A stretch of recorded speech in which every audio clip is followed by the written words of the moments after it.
Hi, welcome to Waiterio. A few of our customers were asking if they can use the app offline. I will answer that one when we continue.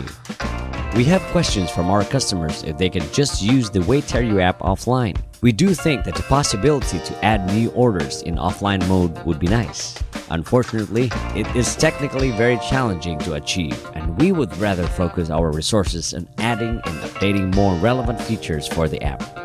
Having our applications running on an online connection provides the ease of usage, especially in setting up expensive POS systems and handling reports for restaurants' transactions. We recommend you to secure a fast internet connection like DSL or a fiber optic internet. We suggest you use a reliable Wi-Fi router to prevent intermittent connectivity. You can also use a 4G or higher mobile data connection when used as a hotspot or a portable access point.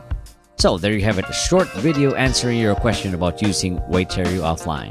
Thank you and have a great day.